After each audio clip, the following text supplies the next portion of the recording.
Aloha friends, happy summer solstice. I wanted to share a little village update. It has been a little while since I've given any updates for the local Earth Village.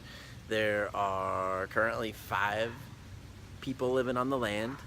I recently got a trailer to temporarily live in until I can do the tiny house building project, and I just need to get like a small scale solar system set up there before I'll be ready. So I'm starting to do some research on that, and so if anybody has any knowledge or information on small scale like solar systems, please let me know. And there will soon be 8 of us living on the land.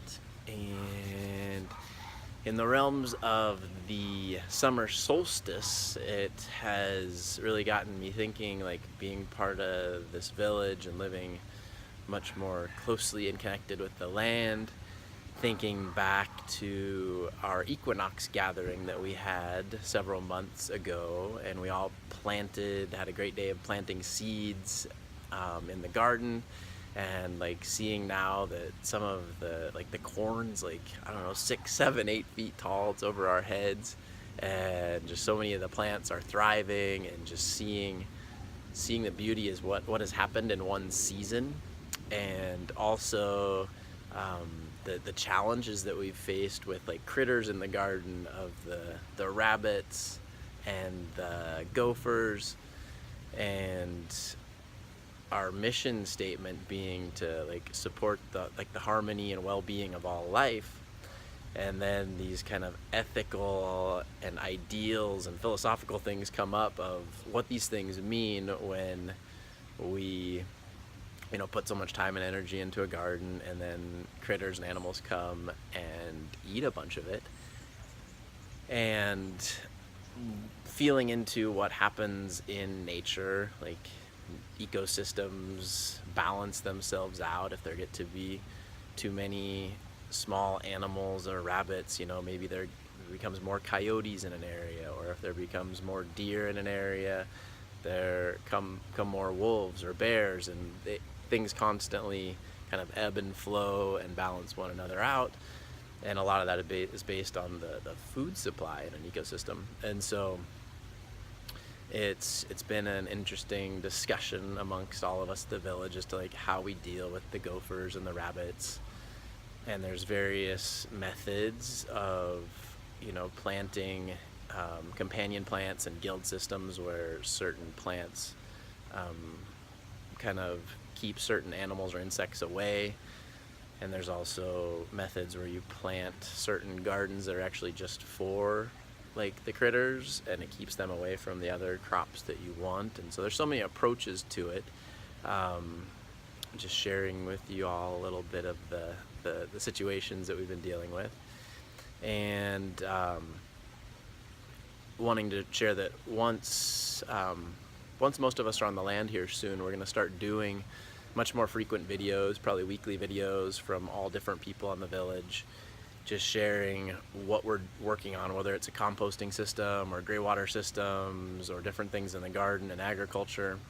And then also sharing the village life components of the interpersonal things, the communication, if challenges or conflicts arise, like how we address those.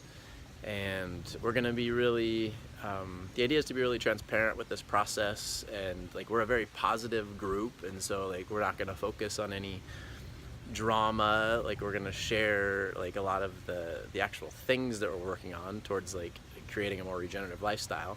But then we also want to be realistic with the real components of creating community and village, and all of the different like personalities and communication types, and how that works, and how we work with one another to uphold our agreements that we've created together, which is kind of some of the community glue and the bonding that when sometimes we stray off one way or another in a discussion, or like potential confrontation, we come back to like what are our core values, what are our agreements of how we've chosen to deal with this. And realizing that a lot of this is like system development. A lot of it is heartfelt connection, and it's not heady mind stuff, but then a lot of it is really just clear systems, community systems of what's our process for when a conflict arises, or how do we deal with the communication. So we'll be sharing a lot of that process as we go on.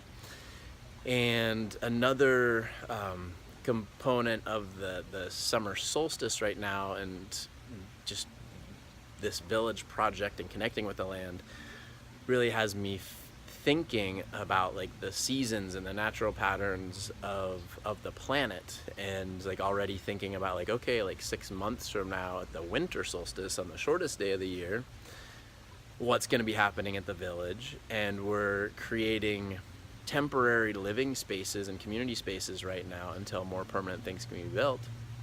And so for example, we have an outdoor community kitchen that we've created.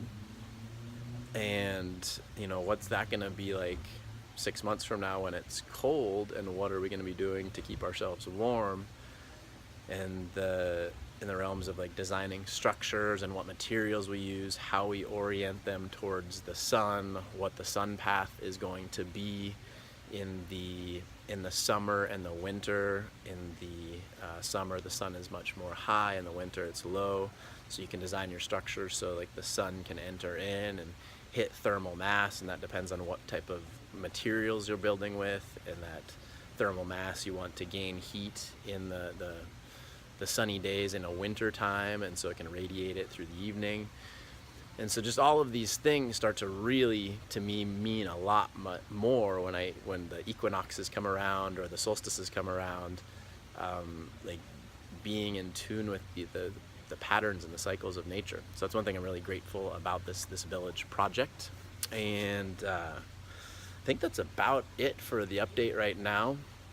We have a summer solstice celebration on the land this Saturday from 3 till about 9:30. So anybody that's in the San Diego area, I'll send a little link in the comments below to the Facebook event. We'd love to celebrate with you. We're gonna have lots of good music, and there's gonna be a guided earth song circle with a bunch of different instruments. There's gonna be some form of kind of ecstatic dance. We're gonna have a potluck, music around the fire. So basically just connecting with humans, friends, family, and the earth, and celebrating the summer solstice, the longest day of the year, the most sunlight.